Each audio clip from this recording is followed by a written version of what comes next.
I hereby call to order the September meeting of the Hamilton East Public Library trustees. Are there any additions or corrections to the agenda? One proposed item for the agenda to add to the agenda. Oh, sorry.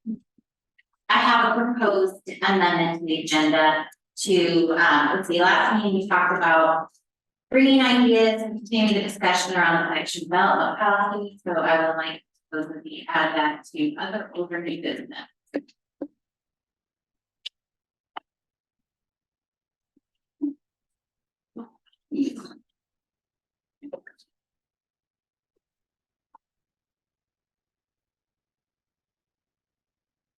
Are there any other additions or corrections to the agenda? We'll stand for the Pledge of Allegiance.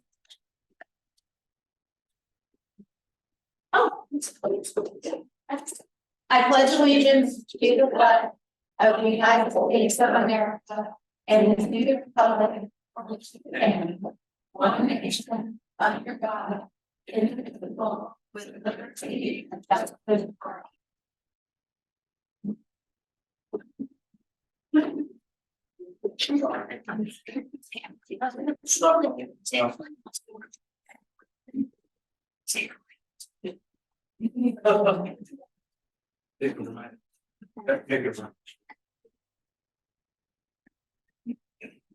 We just asked for approval or additions to the agenda.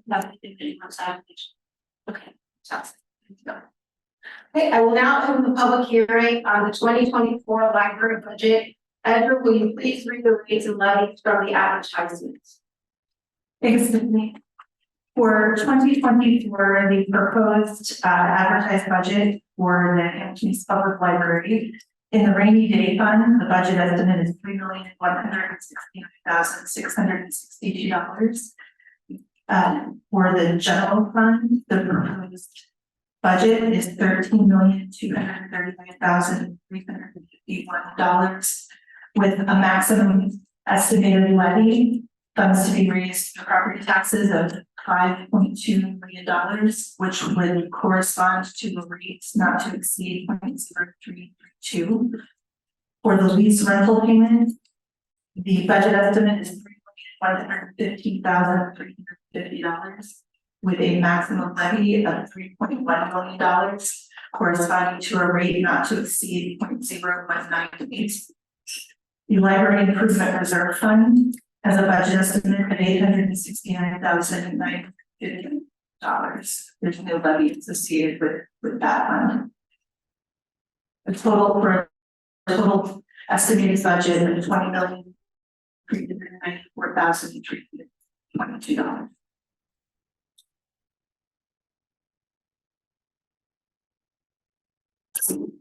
Are there any comments from the public regarding the 2024 budget?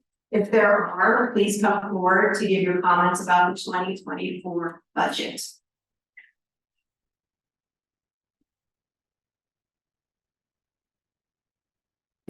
On. I will now close the hearing on the budget. All right, moving on to comments from the public. I would now like to invite members of the public who have signed up to do so the opportunity to speak. We will limit this portion of the meeting to a total of 30 minutes to enable us to move our business meeting in a timely manner. We all enjoy hearing opinions and insight from community members, and we appreciate your collaboration. Please keep your comments on topic and do not address board members, staff, or legal counsel directly. If comments or behavior violates the board meeting information guidelines, then corrective measures will be taken as outlined in the guidelines. Warning, asking you not to speak if needed, having asked them to leave the meeting. I just wanted to make sure. I think that information is made available. Fantastic. So we'll start the clock for 30 minutes. And I will tell you who's next and who's on deck so that we can move along in a timely fashion. First up to speak is Kathy Sutton and Susan Abshire. Yeah.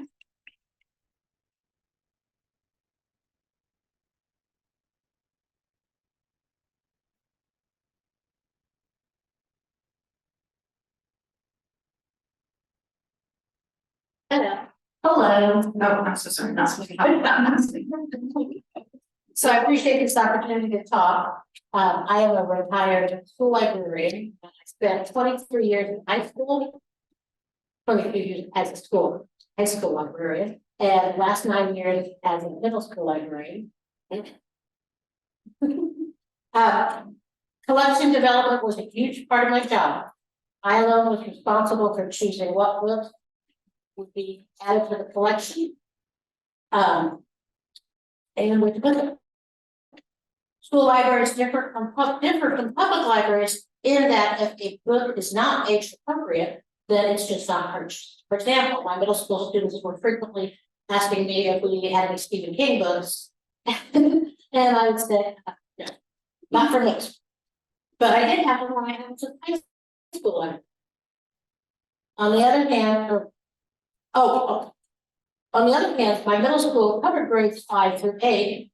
So many of our 7th and 8th graders were quite mature for their age. And because I knew this, I did include certain high school level books, including many of the current HEPL policy. The current policy has banished to the general adult section.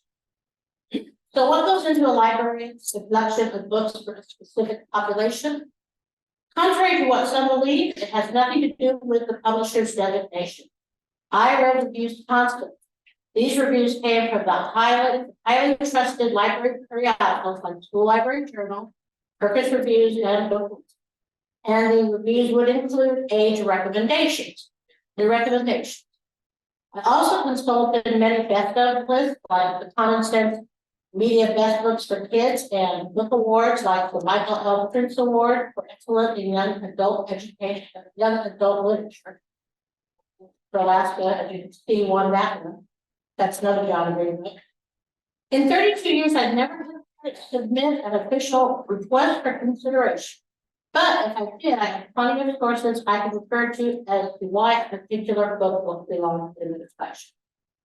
The new board policy does not take any of this into consideration. That's why John Green, the Fault by Stars, ended up being moved into the adult section. While it did not meet the policy's zero tolerance criteria, it does have steps and bad language. It did receive glowing reviews, was on many best of lists, and won several awards.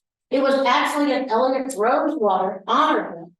The Elliott Rosewater Award is the award for the Indiana high school level books. So that's, Indiana's own award says this is great for the high school. I've been looking through the current list of books that have been moved out of the high school, middle school collections, and I would have no problems purchasing any. Thank you.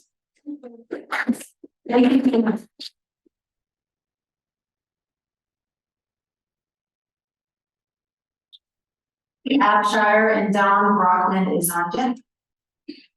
Thank you.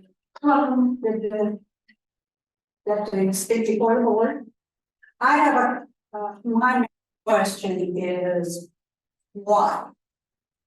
Why do we want kids to read books about sex?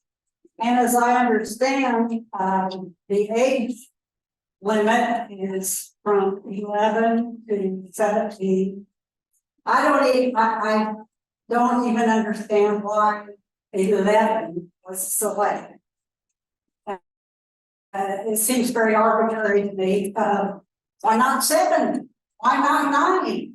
I mean, is there not an age that you would agree that it's harmful for kids to read about explicit sex and erotic material? Why do we not promote academics in the classrooms rather than sex? It seems not only the library, but the school also seems pretty obsessed. I am a former educator as well. I have a master's degree in education, and I am totally against this being available to kids. I would, and you know, when you talk about banning books, is there nothing that should be withheld from children? Do we let them drink liquor? Do we let them smoke? Do we let them drive? Do we let them go to R-rated movies? Do we let them have guns? Is there not that good sense and wisdom to tell you not to do? I'm just urging the board to do what is right. What is right in the eyes of the taxpayer and the Almighty. Thank you so much. Next is Don Brockman, followed by Naomi Cowell. Hi, board. My name is Dawn Brockman. I'm a 30-year resident of the town of Fishers. I want to thank Tiffany Detlefson first and foremost for bringing the library board back on track to listen to the members of the community and to work with our board toward achieving community-based standards for this library section. The AOA and many librarians want us to believe that this is censorship. The law makes it clear that communities can create standards as defined by the Miller test. The last few months have shown these standards are hard to define. 1 second, Don, can you get closer to the microphone? They couldn't hear you. Thank you. The last few months have shown that these standards are hard to define. And two books that were initially challenged, one, Let's Talk About It, which encourages kids to talk online to strangers about sex, and two, A Quick and Easy Guide to Consent, which encourages kids to share nude selfies. Well, that's a federal offense. This request to move those two books to the adult section of the library somehow led to the movement of the entire youth nonfiction collection, and then we began a difficult process of attempting to specifically define those entities. To paraphrase Justice Potter Stewart's inability to draft an obscenity definition in 1964, quote, "It's hard to define the kinds of materials, but I know it when I see it," end quote. I knew when I saw the two books in question that they were inappropriate for minors. Every adult that I have shown those books to has been at least surprised and more frequently appalled. With attorneys on the board and serving to advise the board, it was confusing to me why I decided to indulge this effort. As an observer, it has felt like an opportunity for political grandstanding on the topic of book banning. At the very least, we should be able to agree that guidebooks that lead children toward dangerous or illegal or sexually extreme behaviors are inappropriate. President Detlefson has suggested we develop a robust review process for the future that the community will participate in through a series of listening sessions. Adults who disagree with resultant community standards for their own children will always have the right to select content for their own children. Very few community members have been looking to move literature like The Fault in Our Stars. The look of confusion on the face of board member Madeline when reading the more, quote, adult passages in that book told me everything. It was never the intent of this board to move quality youth literature and any no tolerance sexual content policy, not ever intended, but it got approved. And fortunately, Ms. Detlefson has made the right call to start both. You asked me to trust the experts. When experts encourage minor children to explore as nonfiction categories, no less, dangerous behaviors, I'm not going to trust them. It has been troubling to me to see librarians, community leaders, teachers, and elected officials and candidates for office, and the media and others create this fabricated news circus that has brought so much negative attention on the issue. I look forward to you beginning, and I really look forward to this community effort to use the vast tax resources, we just heard the budget of this library, to bring a diverse, high quality, age appropriate collection for all the members of the community. Let's agree to hold candid discussions. Let's agree to protect our children, not from ideas, but from danger. And I'm almost done. The two books requested to be moved. Scott Grandstand. Oh, sorry. Dog whistle. Thank you. Thank you. It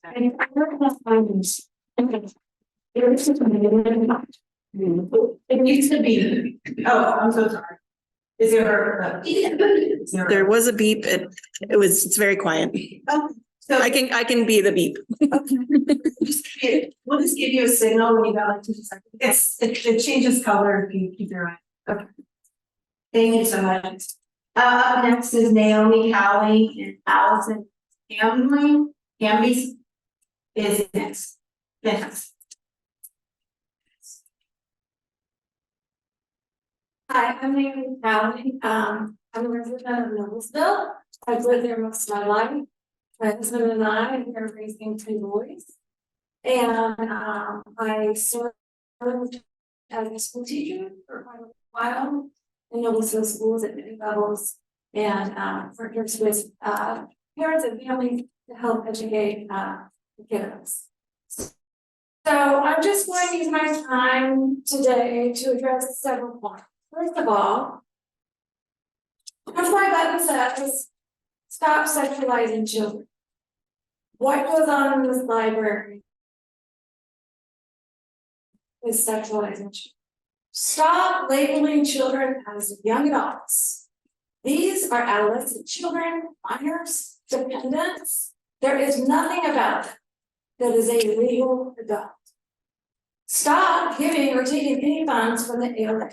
It is a captured Marxist organization that seeks to destabilize our constitutional republic through library books, materials, and programs.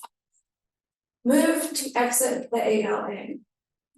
Correct your intentionally lax policies that fail to protect children physically and mentally when they are in library. Provide a gatekeeper of the children's section to identify adults without children present who would like to enter the children's section. Any adult, such as a teacher like myself, a college student, or anyone else that is there for a legitimate reason, will not mind an extra minute to make sure kids are safe. They do this at Chuck E. Cheese.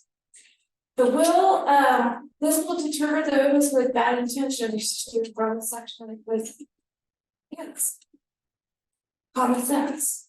Do not allow minor children to check out books from the kiosk.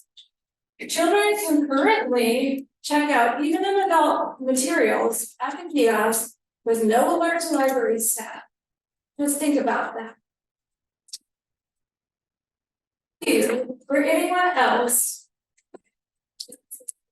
those of you or anyone else that is in political office, either appointee, elected, or anyone else that have influence, understand that if you or any of these people are complicit in sexualizing children in any way, and just looking away or choosing not to address a tough topic is being complicit.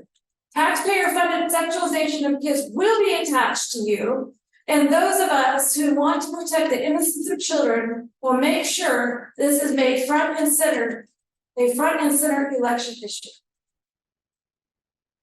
Stop sexualizing children.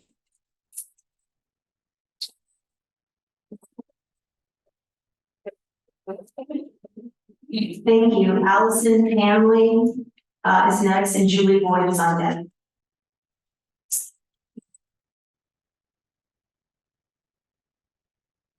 I've been doing a lot of research on the American Library Association and found a lot of very interesting information about it.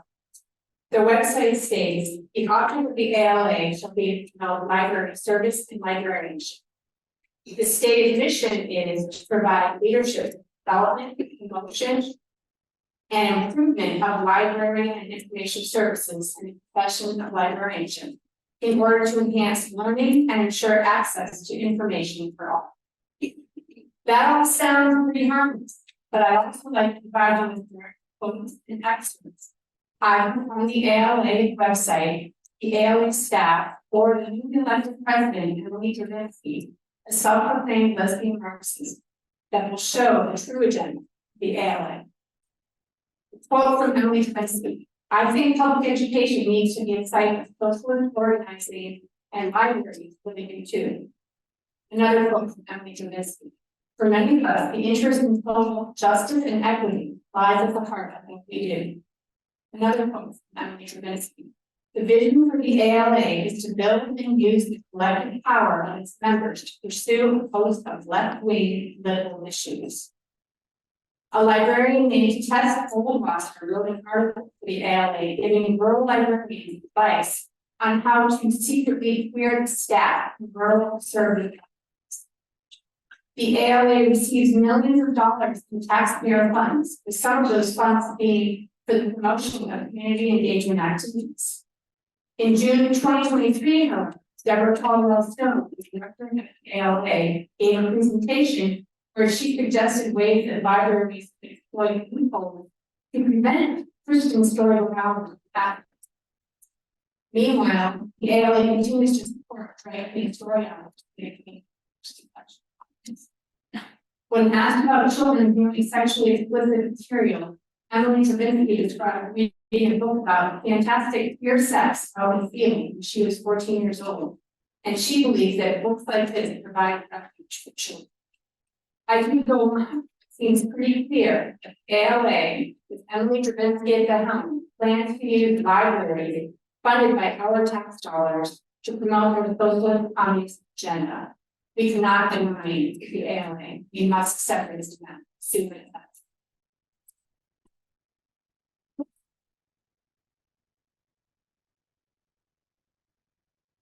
Thank you. Up next is Julie Boyd and Marlene Gutnauer is after her. I know I butchered that, I apologize. Hi, my name is Julie Boyd. And I wanted to say, the first comment that she made was, this is what Amy said. I think public education needs to be a site of socialist organizing. Libraries really do too. We need to be on the agenda of socialist organizing. I don't think libraries are supposed to be organizing things. I'm going to speak on that would be a major point for her to talk about.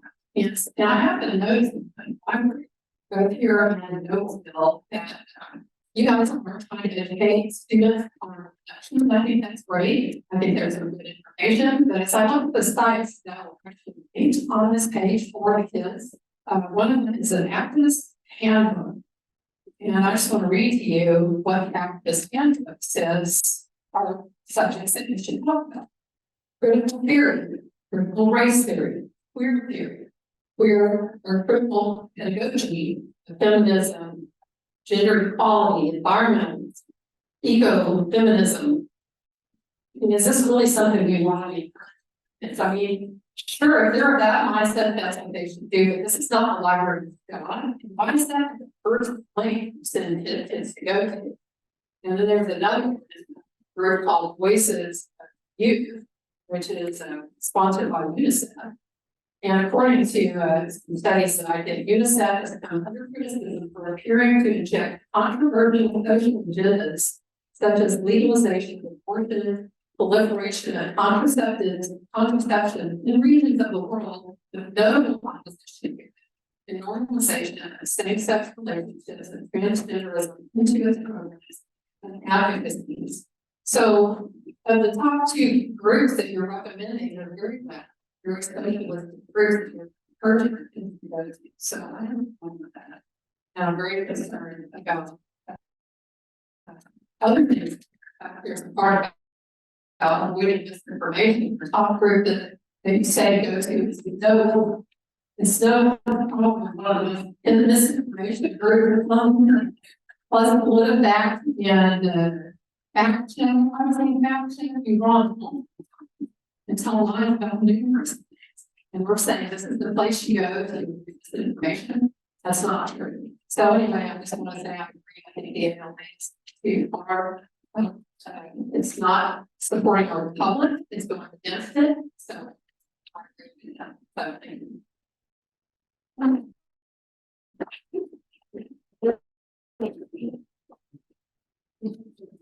Thank you. Ryan, how do you say your last name? It's a tough one. Goose Lawyer. Here's what? Reuther. I'm sorry. Like Reuters News Service with a Utah front.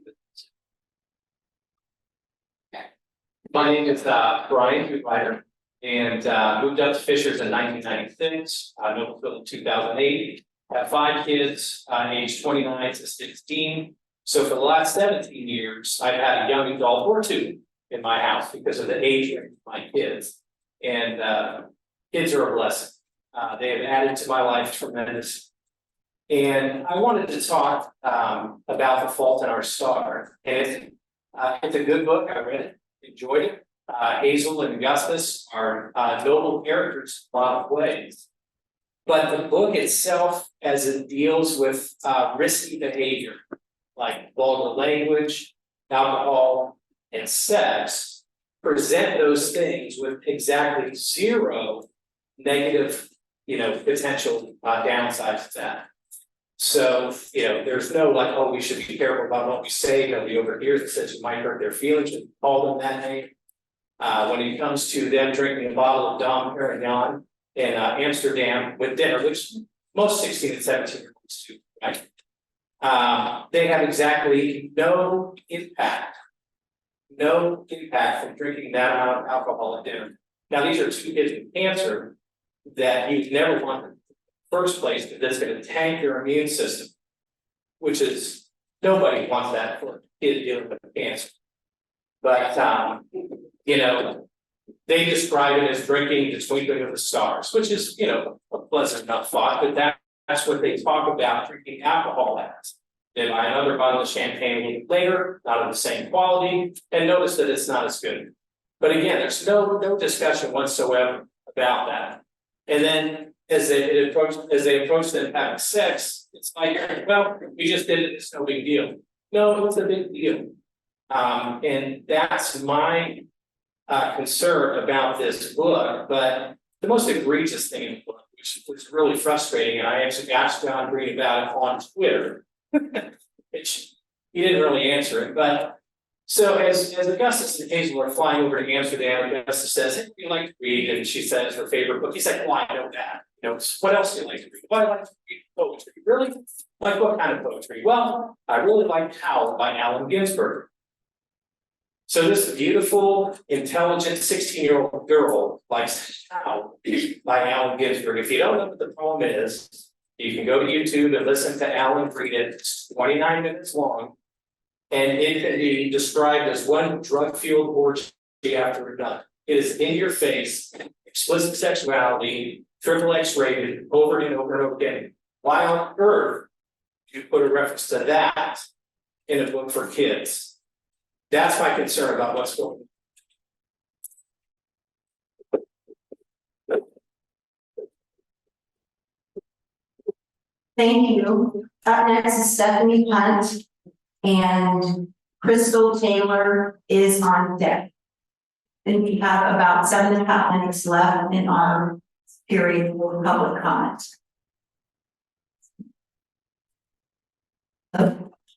Hello, tonight I introduced 2 definitions of words that are thrown around in today's dichotomies. Pornography is printed or visual material containing an explicit description or display of sexual organs or activity intended to stimulate erotic rather than aesthetic or emotional feelings. Sexualization is the emphasis of the sexual nature of behavior of a person. Sexualization is linked to sexual objectification, treating a person solely as an object of sex desire.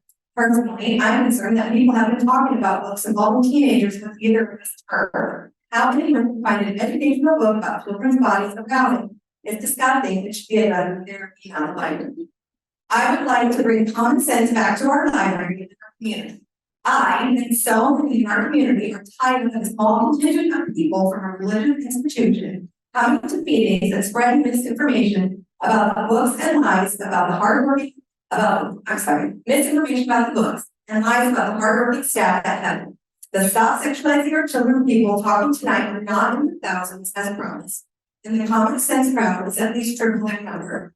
They need to stop attacking the LGBTQ+ community. They're always shown in every meeting completely discredits any argument they bring to attack the group of people who comes from love. God most definitely embraces love over hate. The library is not a political time. Children are not staying pornography here. One who continues to be brought up was moved well before this ridiculous attempt at hateful word was started. It's time to move on. It's time to move the books back where the kids can access them. It's time to move this book back in the common sense of parents who actually use the library's hands. The request for reconsideration policy, it is your power to bring peace back into a quiet, peaceful, book-loving, family-embracing public institution. Tonight, you're the majority. Let's get the library out of the negative news and give the people who actually love and use it their safe space back. Thank you.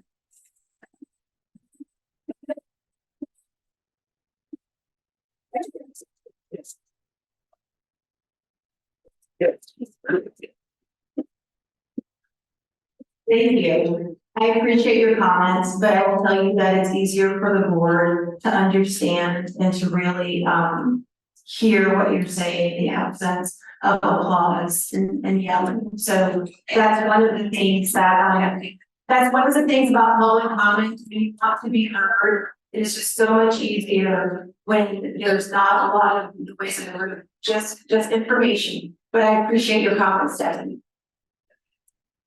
Excuse me? I think someone said everybody else has a class that built film cloud. No, I'm not shutting it down, I'm just letting you know the impact, that's all, thank you. My name is Rachel Taylor and I'm a resident of Knoxville. This is actually the second time I've been here at HEPL today. I have children in my school here this morning. I would like to first recognize the board for moving public comment back to the beginning part of the meeting. And I'd also like to thank Dr. Waterman for such an informative directive to the board. Today, as we discuss the budget and the collection policy, I do have some questions in regards to both having hired the collective service assistant manager and a collections development librarian at a yearly package totaling $60,000 apiece, along with the estimated $36,000 in legal fees this year, and another over $60,000 already spent on the review of the team section. My question today is where in the budget is this money coming from? There's been a lot of talk about the expense of the collection policy, but there's been very little conversation of what resources are being ignored, eliminated, or underfunded in order to initiate this policy. Even the time that Director Waterman, along with a team of directors, have spent that have gone into this policy, to what other areas or HEPL could that have gone into? What things are our team and the children missing out on because of this? I do believe that the policy deserves, or to me, I do believe that the public deserves to know what areas of the budget the funding for the collections policy is being funded out of, and at what true cost to the community. As a parent and patron of HEPL who visits the library weekly, sometimes multiple times a week, I hope that funding can be funneled back into services that benefit our children and teens.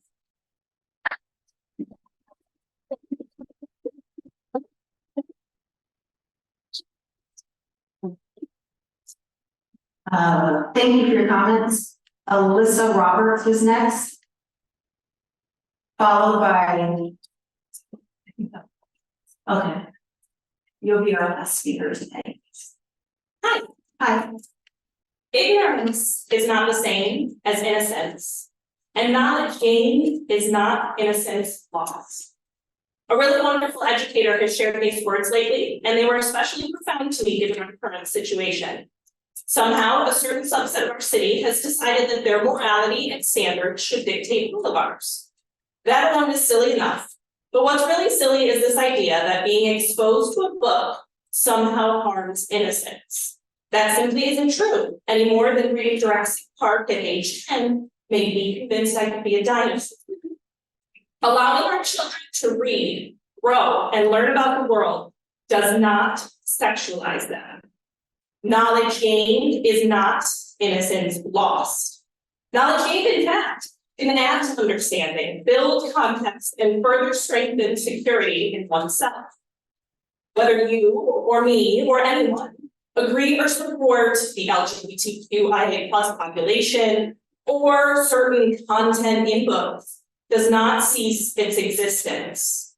Many times, countless times, children have cited books as being the first time they felt like they were not alone in a world that makes them feel very alone. There is no greater loss of innocence to me than a child convinced they are alone. As a final note, it's not up to any of you to determine what's right for my child. No one, not one person in this room gets to weigh in on that, except for her. Thank you.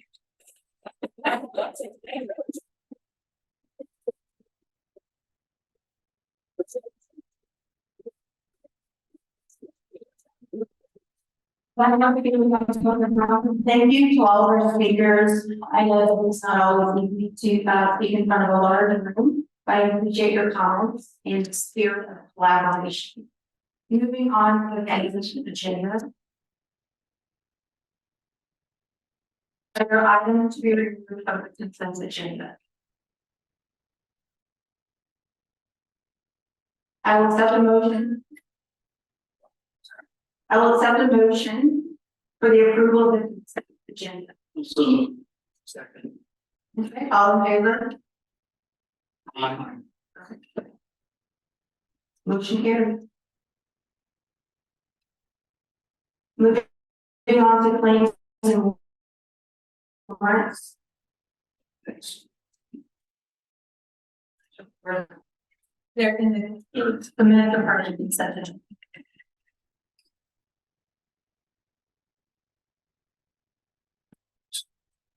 They're included, I guess, they're included. That's it. Oh, so we said on these. Okay. Sorry. Moving on to claims and warrants. And attendance and schedules. We're working on the time of each agenda, so attendance and schedule. So I will start the motion for approval claims and warrants so we can move to discussion. All right. So is there a discussion? Anything from claims and warrants? All in favor of approval of claims and warrants, say aye. Aye. Any opposed? Motion carried. Moving on to administrative executive recommendation. I will accept a motion for approval of copiers AER as presented. Also. Second. Any questions or discussion? Okay. All in favor, say aye. Aye. Motion carried. I will accept a motion for approval of the CRDC AER as presented. Motion to approve that. Second. All in favor? Discussion. That was your discussion. Okay. That's right, I appreciate, you know, that's the right first document. All sorts of, it's actually, appreciate that. Any idea of what sort of life cycle when you expect exactly how? It varies by equipment, but as we move forward, we'll budget for replacement as needed. But I know that that's part of the thinking around which one to choose, and all of that is factored in. The motion to approve as presented, all in favor? Any opposed? Moving on to our project update, Mr. Curry.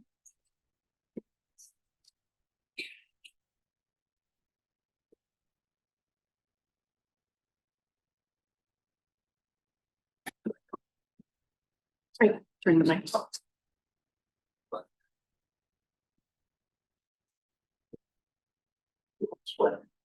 Tiffany board, thank you. I think everybody received the update in the board packet. You know, as usual, there's a lot of information in there that I'll have to fill that. On Vickers, I mean, of course, here so you can see the progress. There are a lot of change orders mentioned on that law, but those are all important, but I think so. I would say across this project, they're still in positive territory in terms of the budget. So we're working through to get down to the end of the project. Just spending those dollars to button up some open items we had. Just as a reminder, when we started this process 4 years ago of planning for these projects, we had components that were reading the scope of the budget we had available. So what was work that needed to be done in both buildings. So what we're doing as we get down the project is figuring out how to allocate the dollar against those items. Again, we're determined in that long range plan. It's done 4 years ago, we're in the process of planning. So again, those change orders, you'll see probably more of those on both projects as we figure out the best way to allocate those funds, but they're within the budgets that were set for the projects, kind of see it back today. We are still on schedule here to be done. Actually, we're a little ahead of schedule in terms of site. Originally, it was scheduled for about November 2nd to be done out here. It's tentatively November 1, and the reason I say tentatively is we did have a component of an HEPL.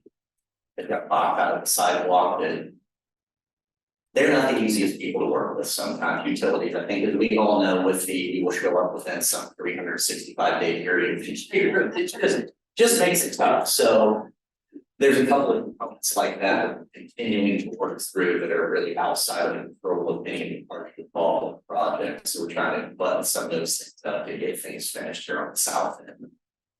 And then right behind that, in November, December, we'll finish up phase 2, which is really that interior finish work, because the flooring is going in as part of a separate phase 2 project here at Fishers.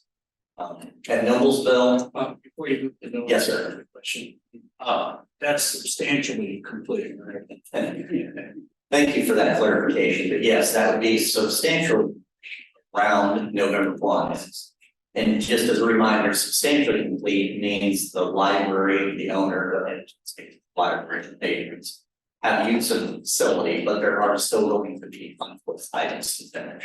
In all fairness to your comment, there are punch list items associated with phase A in this. So again, in phase 1, there's an A and a B. A was the north end. There are still punch list items out there that we are continuing to work through. And there will continue to be punch list items on phase B after the November 1 substantial completion. So yes. So what do you expect in the completion date? So the completion date, typically we plan for a month or two, depending on the scale of what those are. The only reason I'm hesitant to say is things like the AT&T component, and I do know we have one more that is associated with another utility that we aren't quite sure when those are going to get resolved. So do those happen within a month? I don't know. So I would like to say within a month or two substantial completion. So all in January 1, February 1, roughly is when we would supposed to see those items. So February, we'll just look for a real completion sometime in February. Yes, okay. Real completion or completion. And if you'll do the same for the Nobles, for sure. Thank you. At Noblesville, again, the focus was really on CVRC. I'm still CRDC. I continue to try to get my head around and just think of Indiana and this transition. Trying to get that completed here by the end of the year. There were some coordination items between Solid Group doing the interactives, the contractor, and how electrical working and others. So I think we're going to be pushing that right up to the wire, but we still think that will be done in December. We haven't really made for that date, the parts involved. But I do know based on the latest project meeting, we're not going to see some seeing showing up until December. So it's going to be that push right up to the 11th hour because of some of those continued deliveries from various manufacturers running throughout the process. Is that correct? Or is that the actual installation? Oh, I'm sorry, thank you. Is that the just the prep for the room to receive the graphics and all the other stuff? Or is that's what you're talking about? That is substantial, which will be use of the space, not completed. So there will still be a fund list after that, but in December of this year, we should have substantial completion of that space. That includes all the equipment to actually be used. Correct. That is, and again, that's the coordination that we've been going through getting that. Because that's a separate contract. I just want to make sure that you're not just talking about the building. Yeah, and that's why I say the following group is that separate contract. So it's been a coordination between that contract plus the building, the contractor for the building, it's the architectural wall ceiling. So as you know, there are various contracts involved with this. We've got separate for flooring, we've got separate for the interactives, we've got separate for the architectural wall ceilings, those types of things, and all of those have been in common. So again, that second floor component should be substantially complete, so usable. I would say by the end of the year, that has not changed. Schedule we have. The additional bathroom work could be approved. Is that be made in this contract? Well, and so there will be additional work after that. Again, at Noblesville, and that is the teens area and some of these other ancillary areas. That is scheduled to go through April of next year.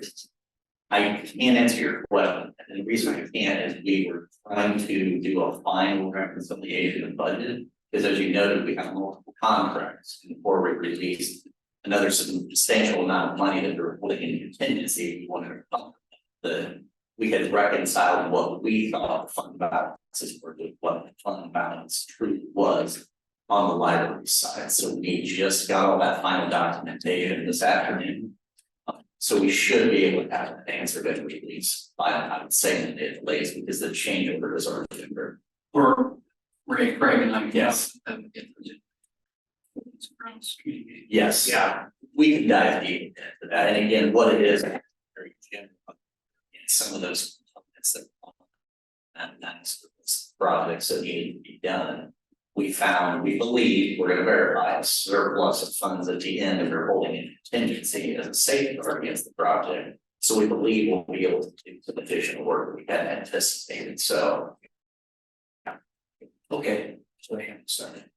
But again, for what you had asked, substantial completion of all of the work that we know of so far without additional executed changes in April, probably Just to explain the inside joke is that completion to the contractor is not the same as substantial completion. Substantial completion, as he explained, things might be usable, but there will be workers running around fixing little things. So that's why I'm trying to pin down where the done date is completion.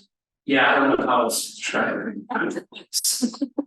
I would say contract closeout, and it's the closest I can get to is a deal. Aerospace, you ship the satellite or you don't, so there's something in it. And again, the little things not being complete is relative term, you know, as an example, I would say that Noblesville was substantially complete with phase one, yet there were no metal panels on the building because the building was used. So again, it's based on can the space be used, not necessarily the scale of what is left to do, as long as it's safe for patrons and staff to use that to be substantial. So I'm sure that was way more than everybody needed as background, but any additional questions? Thank you very much. I would like to say if you haven't had a chance at what the plaza is going like, or like really cool. Will it be a grand reopening? Yeah, we wanted to plan something probably for the spring. For the spring, for the done day. For the done day, exactly. I will turn it over to Edgar for the road report. Thanks, Tiffany. First, I would like to introduce Caitlin Coyne, our Director of Experiential Learning. She's going to talk about our Major in Residence program.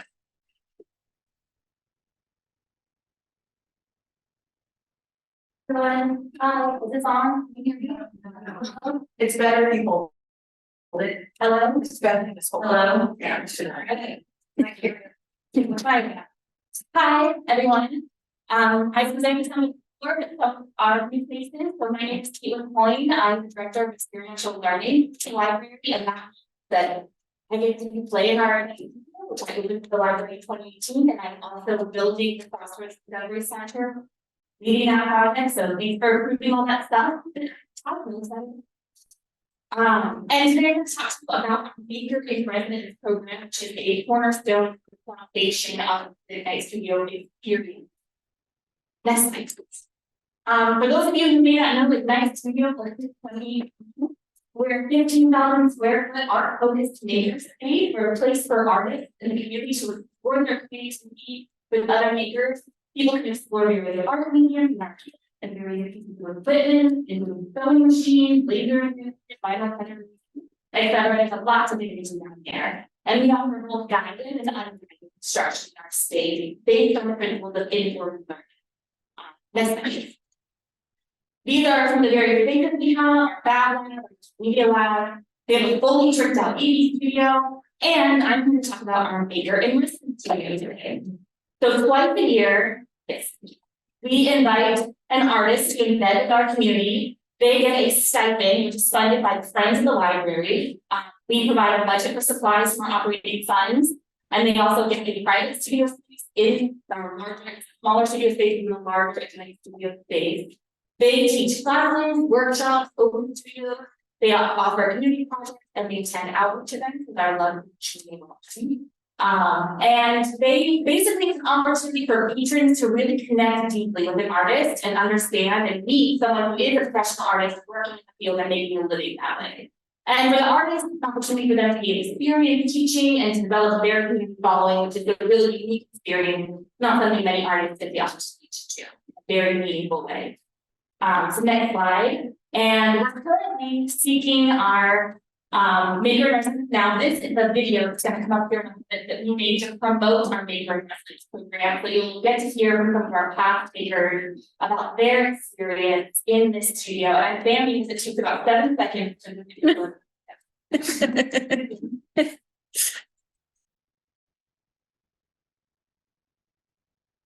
My name is Box the Artist, and the medium that I worked in during my residency was acrylic painting. My name is Eric Salazar, and I am the clarinet guy. My name is Jeanette Pomeroy Parsi, and I worked in oil on canvas. My name is Jeff Davis, and I worked primarily as a woodworker. So what attracted me to apply to the Maker in Residence at Ignite was that I had an artistic vision in mind, but I did not have the infrastructure to execute it. So I had an idea to do a community album that tells a collective story. So I was excited to apply for the Maker in Residence because I felt that since Ignite had a recording studio here, as well as patrons that come to the library, I could execute this artistic vision to make an album. Well, one main thing exactly was the pillar of interacting with the community. And that was really attractive to me because that is the basics of my practice as well as painting, but really connecting with the community, connecting with people to not only practice, but to also inspire other people to really go down that route as well and explore their creativity. One of the goals of my studio is to build community, and this is just an open door and a giant hook to be able to build community within my studio. The biggest benefit for me to participate in this program was the outreach to the community and getting to know the community. It also is a fabulous place to set up your studio for 3 months and create. The space is amazing. Just to have access to something like this where you're provided just a space that you can come and practice in, a space that's essentially yours and that you have autonomy over. All of the access to everything else in the Ignite studio is pretty awesome, from 3D printing to literally everything that you can think of. The staff is fantastic. You are supported 100%, and that you are encouraged to come up with big, giant ideas, and people will help you flesh those out. And to me, that's really important. The staff here is amazing, very helpful. Many times where they had to jump in and help me because it was very active in the space. The reason I would recommend it is if you are looking to get more established or more connected in this area, there will be tangible results by doing that. And if you're someone who's energized and engaged by people sharing your art with people and allowing their feedback to influence your work, this is a really great way to experiment in a safe space for that. When you work with people from so many different backgrounds and so many different experience levels, it really puts you in a position to be able to really understand if you have the capacity to be able to communicate this to someone else so that they can understand it. When you have people walking in the door and watching and what you're doing, you have an audience, and audience is a lot to an artist or a musician, that you know who you're working for and who you're playing for. And I knew those people would come back to see my work in progress as it progressed, and that's important to me too. I would recommend this program to other artists, specifically artists who are energized by people and community. Yeah, you just get to connect with so many different people. That was one of my key takeaways, is people that really become invested in your practice, and they follow you, they support you, and they want to learn from you, and that's a really rewarding, just feeling to have.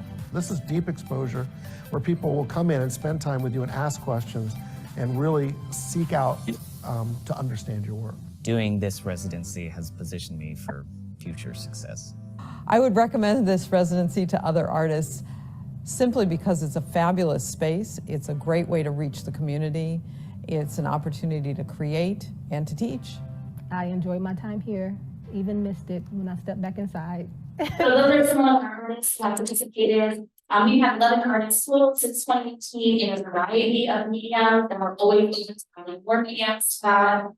Next slide, please. The way we select these artists is they apply right now for applications open for 2024. People selected both artists for 2024 through this process that we're going to do this fall. It starts with an internal review of all of the applications, and then sort of the cream of the crop of that, 12 to 15 applications are reviewed by a jury of community partners, including Innovative Arts, which is Arts Council, members of the City of Fisher, a past maker and was participate on that jury, and then friends of the library and library staff.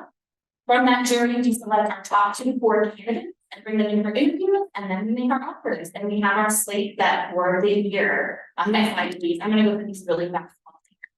So this is Jeff Davis. We saw in the video. He did a toboggan build where he was beaming and bending wood in the studio where he didn't get it. You can see he gained quite a following of teens. Next slide, please. This is Janet Palmer Parsley and an Aboriginal art dot artwork that she did to compare the other background. Next slide, please. This is Box, the artist at Outreach, showing her work for the community. She did a lot of really cool community campuses. Next slide. This is Ellie Duran. She was a portrait artist, and she led us through our portrait in a day competition, which we brought in to have his portrait drawn by several artists. She was great. Next one, please. This is David Arnold with Stone Harbor. He unfortunately was our maker in residence during spring of 2020. So he kind of did not have a good luck with us in that respect, but I want to call him out because he pivoted with us to really pioneer virtual programming through the maker in residence program. We were excited that he was able to hang out with us through that. Next. And this is Megan Benson, who was a weaver. We actually added a whole loom to our space that still resides in the space. People can still come and use.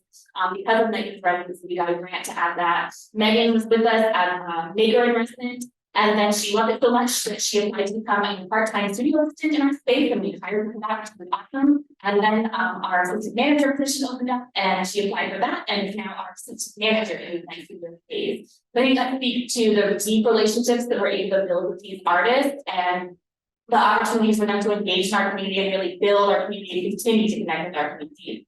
Our current maker, next slide please, is Ruth Sparks. You can meet her through December to come out and a maker in residence studio, and we can really contribute to the community anthology that she's going to be creating. She's an artist and author. Next slide, please. And if you know an artist who's interested, potentially joining us, please share with her. Please share our application open now on our website. Open details about how to apply for 2024 maker in residence. You guys spent 15 weeks in our studio, embedded with our community, and we're looking for some really cool people to come join us and continue this program on. That's it. I have a quick question. Great. Yeah, it's wonderful. Can somebody reapply for the program, or is it just a once in a lifetime? That's a good question, and it's one that we've considered. And I think we are open to the idea of our community applying as long as they collect. So for instance, Jeff Davis joined us as a wood carver, and he then went on to open a printmaking shop in Louisville on the square. If he were to reapply, we would accept that application. But we want to bring new mediums into space. So what about furniture? What if somebody furniture maker woodworking like furniture? You see so much on like real social media, people creating bigger things. That's a great question too. In terms of what we can offer to support a furniture maker, it's a little bit limited because we don't have a full woodworking studio with all of the things and power tools. Keeping in mind that we would need to not only support their art, but also like a class full of people to do that with her. And there's some liability around those types of things. So yeah, we have to consider that, like how will this medium translate into classes for 20 or so people throughout 16-week residence when we're selecting our applicants. Thank you. Question they have How much is there a stipend involved? Yes, they get a stipend that we apply for a grant every year from our friends at the library, and they fund that stipend. We were just approved an increase, so next year, our 2024 resident will get $3,500 a year. And just a question, you mentioned about liability, with the, do we have any special insurance for this area because of the stuff that's on? Does that cover? It's in our general line. I believe that, but with a remote shop, for example, we would have to add that equipment and that would to the evaluation process. Which they were careful that couldn't, it's something that we're not prepared to support that, there's a little bit more oversight that needs to happen when you have that kind of equipment, and we're careful about choose, and we do have dangerous things like our laser engraver that we offer training, extended safety training to patients. That's good. Thank you. Thank you.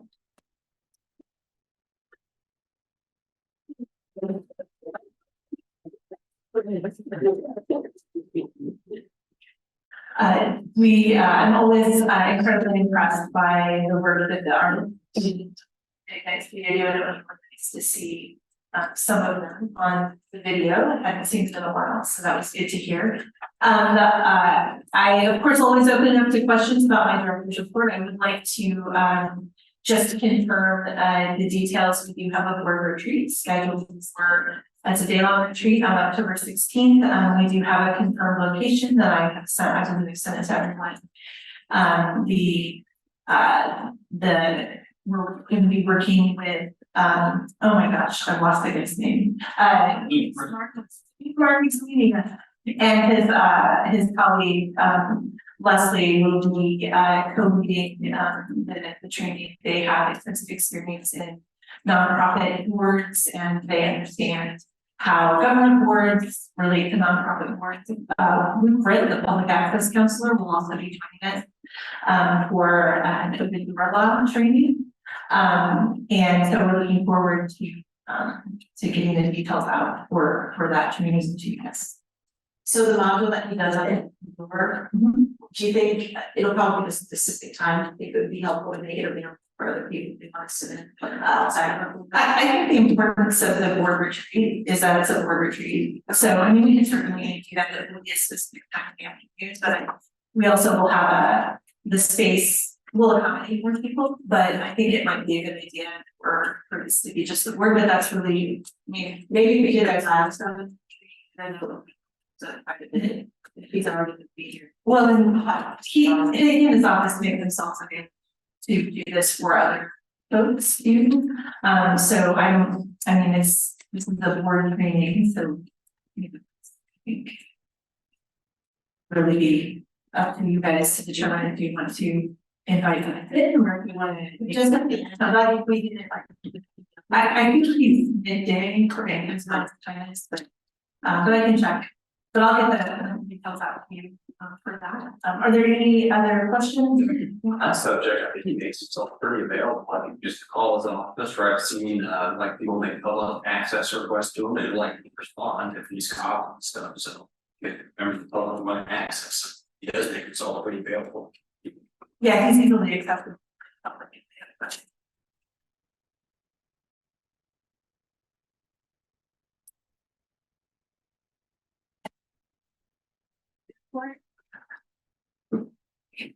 Just a couple of comments. I wanted to thank Laura publicly for being with us and doing this.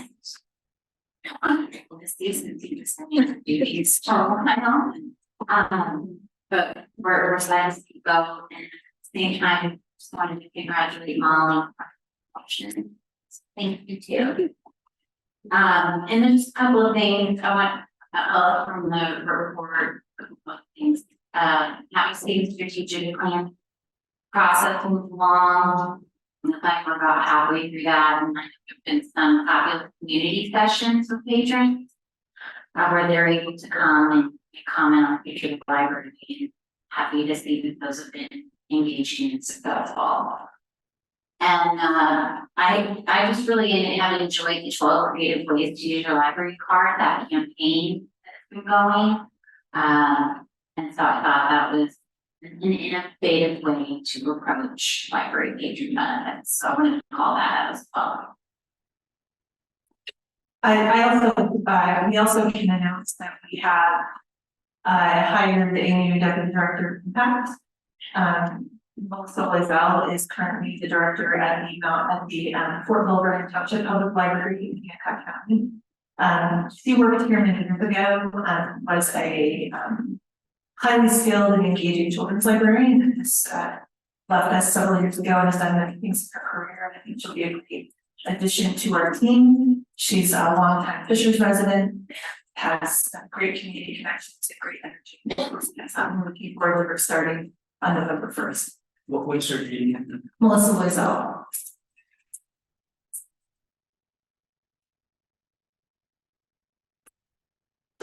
I'm happy to hear that you put all of your efforts towards getting use.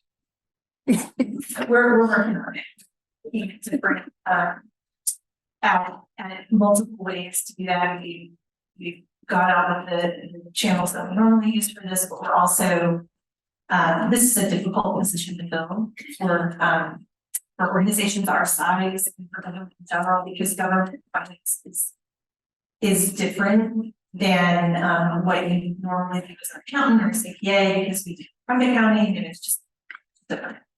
So we are considering working with them to do with search. That's that cost more, but I think it's for No, I just yeah, we're working on it. And Laura has given, she's told us we can call her if we have a question about her or something.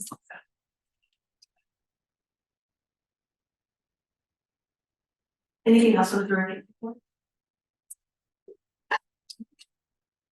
See, moving up Border Street, we did the Border Street. All right. Moving on to old and new business. I will now open a discussion on the reviewer questions suggested by Ricky last meeting. Did you get the update? I went through it and tried to make it a little more concise, because it wasn't clear that some of the questions were yes and no, so I fixed that in the latest version. I would just like to say that we can answer most of these questions without reading the staff. That's not the point of this, it's the point to get feedback from the actual. Wow. Because they're the ones who actually touch the books, who use the guidance that was given to them. It would be interesting to find out what they saw as the problems with the procedure of implementing the collection list. So we're assuming there were problems. I would think that any procedure could be improved, and I'd like to see what the users of the procedure actually have to say about it. I think it's a good thing to get some feedback from who are doing probably a tough job.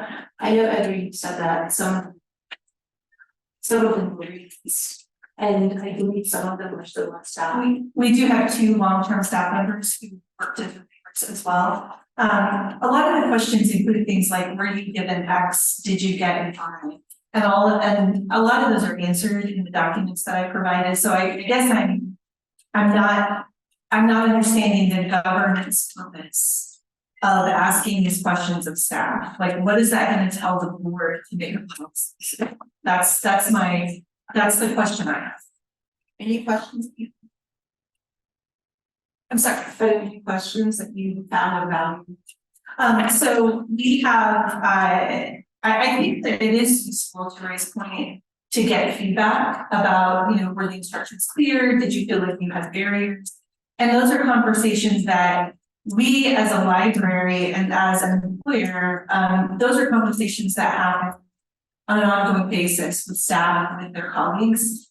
And so, we had continual contact with reviewers, and if they had questions, they would email them or they would talk to the person who they were referring to when they came in.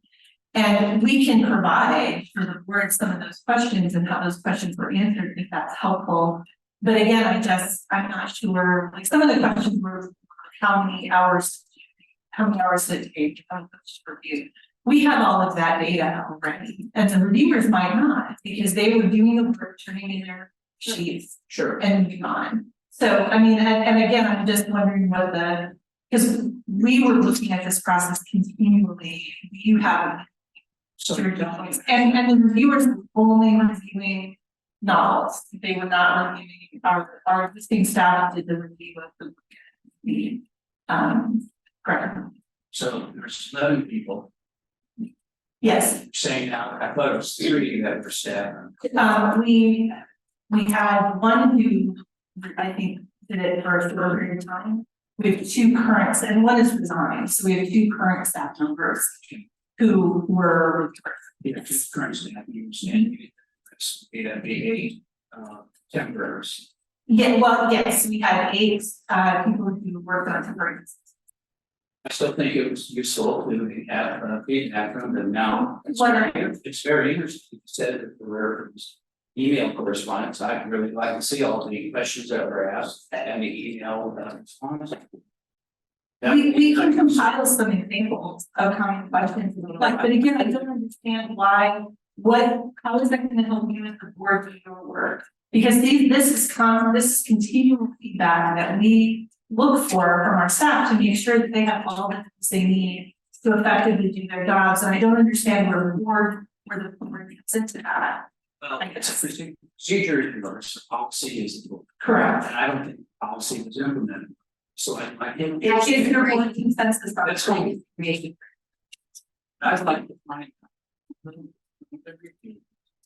sort of feedback and asking for it. Now, there are definitely questions that include numbers at the latter part. We can scrub those and we'll question number 6. If you can fill that out for each reviewer, that would be fine. I just like to see how the workload was, what the flow was, but I would like to understand what they thought to implement the review based on the guidance you gave. Did they ever see a copy of the collection policy? Yes. So did they use that as part of their review? That's all in the training document. Well, yes, they have all of they've provided that as indicated. Yes, I read the training document. So do you just believe that we did what was exactly what we're saying? I think that we're going to take this but too seriously. It doesn't come up from one air. As I understand questions, the idea is to get feedback from people who were on the pointy end of the spear doing the work. And it's not to really grade how they were prepared or trained. But just if we could get feedback from maybe the 2 people who are still on staff, but it sounds like it might be better if you and Edra and Ray and Molly maybe sat down and drafted some better questions. Again, I don't understand how this is a board matter. This is operational. This is my concern. So I think that what Ray said about the policy was it's the board's policy or operation and just an opportunity to get some feedback. I don't find it to be too extensive, but intrusive, but maybe I'm wrong. I guess the question I have is, do you remember what the process the operation? We provided that first in January and it was also discussed and we provided updates as we go along. It's really for seeing that was the same piece of the training portion where you were making interpretive statements. Correct. Describing exactly correct how the house is going to be once you train people. Correct. We also provided the training documents to them. I think while I don't necessarily put it this way. I think the only board purpose here is if the purpose is in drafting a better, more understandable policy that may be more clearly operationalized? Is that? Yeah, eventually that's it. And it's not necessarily the sense I get from what you're asking for, it's more to set a catcher and something. No, rather than actually embark on how to create policy that better reflects what the intention is. Because what was interesting is after the Faulkner Response discussion, when that really came back and moved back and it suddenly was like, oh, that's not what our intention was. But the operational plan, we cleared that that's exactly what was going to happen. We was like that. And so I struggled to see, and I kind of read what is the purpose here? And so I'm concerned that these questions have the ulterior motive rather than actually trying to develop a better policy. I'm starting from the people who were actually hands-on with the books. We had to understand they were shown, taught, they were given, what they read. I'd like to understand how that worked for them in doing reviews. With that, we can go back and then look at the operational plan, kind of pick the definitions and see if there is a better approach to make it more clear. But I think it's just part of data collection. You talk to the people who are actually doing the work and you give their feedback. Now, these are not the right questions. You can talk about having the right list of questions. So, Edra, if you would like to propose a list of questions that would help you in terms of improving the process was to implement the board policy, I'd be willing to look at that. So what I have asked for is guidance and acknowledgement and validation.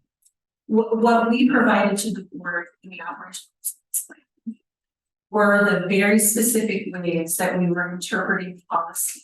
And if the board feels like those ways are not entered, that feedback needs to come through me to our staff, and then we can change how we're doing training with the reviewers. So everything that the reviewers did was based on the interpretation that I provided to the board, which is my role as the CEO of this organization, is to operationalize the policy written by the board. And the purpose of the operation response plan was to provide me with the opportunity to ask me questions or to clarify for me or to say, no, this is what we need.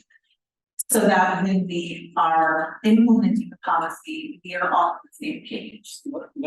Did the reviewers get a copy of the operation?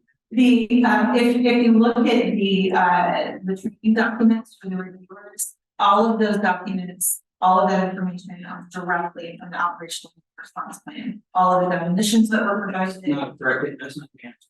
If I asked, did they get a copy of the operation? The operational response plan is the document written word for word. The training materials for the staff was based on everything that the board received and used this guidance for the materials. And therefore, I think it's useful because they didn't see the operation.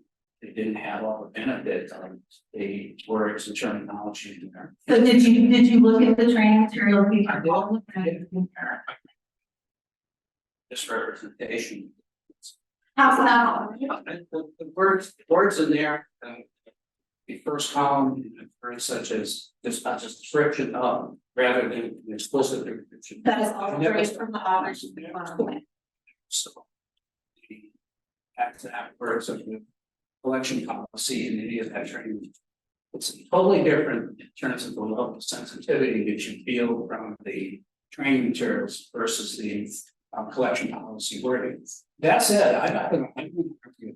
So you're not going to either give us the emails and the questions at the back and forth that you had, or come up with your own plan to query the reviewers. I'll leave it at that. That's your call. I would request that if our operation response plan language is not acceptable for how we're implementing the policy, that feedback come to that document, and then we can change how we train our reviewers to review. But the operational response plan was very clear in how we were going to policy. I'm not going to spend the time. Okay. I'll withdraw my questions. We'll just leave it the way it is. We can go on. Thank you for that. Moving on to the listening session, we're now in discussion of listening sessions. And there was some information provided in the packets. Potential questions.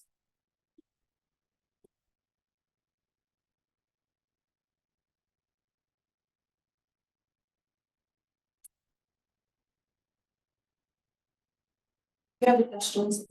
No, I didn't see them. The listening sessions, questions, they were sent separately, I were left out of the first meeting. So, at the last meeting, we talked about doing listening sessions as to get community input on, just kind of handle, how to handle the steps we after we pause the question policy, that portion of the policy that can pertain with moving books and reviewing books. We seem as though we've lost the majority of viewers, they've moved on to some other goals. But the idea was to get some input from folks in the community. I think at these meetings, when we do get community input, we are able to hear from people who have opposing opinions on the situation. So it was the hope that with these listening sessions, it would be as valuable as what you're doing strategic planning, operating plan for the library about getting community input. It seems like that is something that the library has done currently, it's done in the past. But really come together with a professional facilitator to get some insight from our community. Did anybody have any? Did everybody see the questions? Fantastic. So, of course, I'm sure. So the first question was how many community conversations would you like to have? And you know, I did group size 8 to 10. They said that they'll allow up to 12. I think 12 people per session. My hope would be that we keep at the library and the township offices just to get as broad of a cross section of our community as possible. I'm up to doing it various multiple times. I know that some people are available in the daytime, some people are available in the evening, but making it as doable as possible. I think that's helpful. So I think it would be much more than just 2 sessions. My question is not related to how many, but who are these? Are these people that are going to sign up for these? Are they going to be hand selected? Are they going to be guided? I think it could be people who signed up. I think that I don't know, we could look at people who come to our meetings the most, people who speak at our meetings the most. Certainly, I think that's inviting people probably. You know what I'm saying? It's like people who want to come and have a conversation. And I think that's why it's important to have as many of them as possible. So how is it different than hearing, if it's the same people who are coming for meetings, we hear from them. We hear from them at every meeting. Sure. So this are here. Okay. Are you on the facilitator? Oh, okay. So I think that to her point, the focused conversation is not limited to 30 minutes. And people can give their ideas, we can compile them, we'll get data, and we can do something with it to move forward and know that we have very balanced information. The people who spoke at the meeting today, this was a very different group than the people who spoke earlier this month. I mean, it was exactly the opposite. Well, I think it depends on who signs up. That just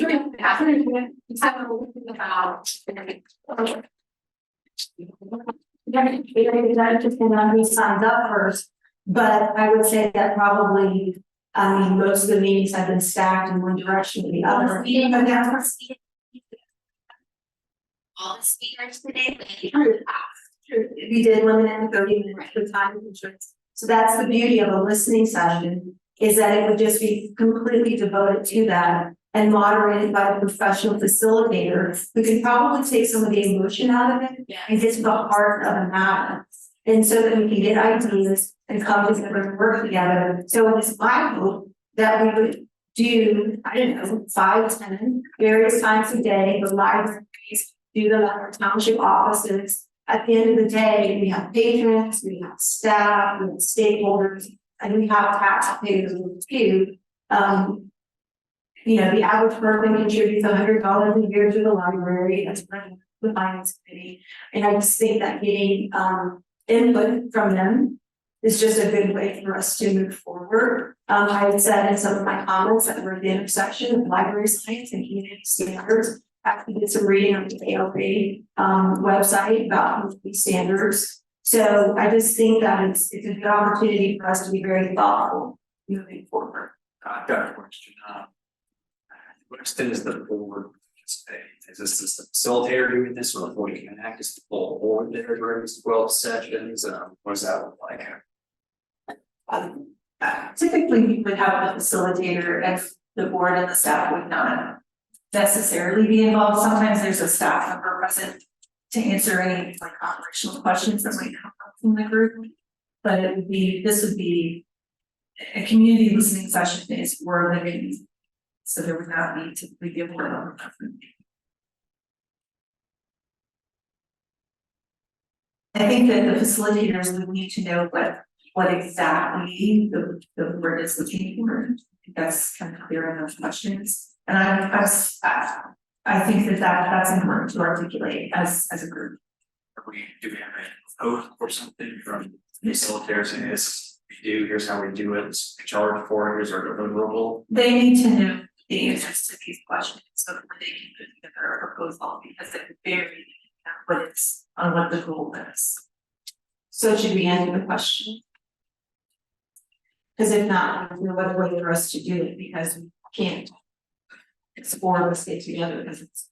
Do we have a census that we need to do this? I have to take it as my question.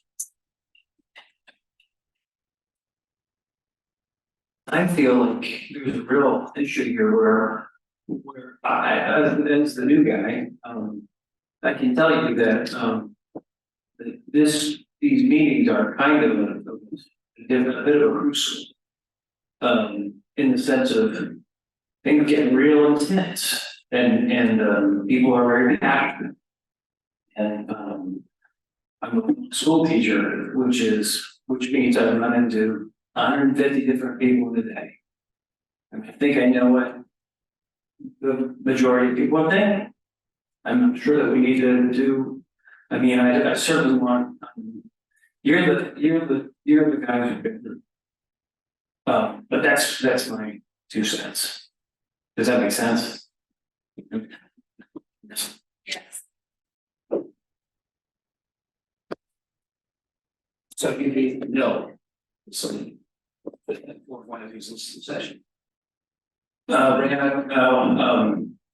Exactly, I'm not sure what we're talking about here. What's a listening session? And I don't think already, what are we talking about? Somebody mentioned pulse, somebody else mentioned the different number. And we're not listening because we're going to hire a professional facilitator to do the listening And to provide a report on what the feedback. So I guess we'll be reading the feedback. It's an It's Receiving. At my place that I go on Sundays, we brought in somebody to do listening sessions, get some advice as to programming. We're able to contact a good cross section of people. I don't think it's much different in the community session. How do you do the community session for the strategic planning? So the strategic planning sessions, what do we call it? Those 2 are handled pretty much like what we talked about earlier. We discuss them and we allow people to sign up And people choose, they self-select to sign up, and then the facilitator leads them through a discussion of the library and what do you like about the library, what do you not like about the library? I wasn't at the session, so I don't know the exact questions, but the feedback that we had we have the feedback from the sessions, and we have ideas about what we like, what they'd like to see more of, and exactly what you talked about with people. The time is 7:45 and the library is closing in 15 minutes. Please begin saving and printing at this time. And we'll, like I said, we'll have that feedback. I think the thing that this board needs to articulate for the consultant, for the listening session leaders is exactly what are the questions? What is it you want to know from people? Should we set up a committee? Would that be helpful? Or do we try to work it out as a whole? I think that the important thing is that everyone be on board with what the questions are. Like, are you asking people what the policy should be? Are you asking people what they like about the library? Which we've already got that back. I think that's the key, is that facilitators need to know what those starting questions are. And a lot of times with a larger strategic planning session, you start broad and you talk about what do you like about your community and kind of bring it to how that relates to the library.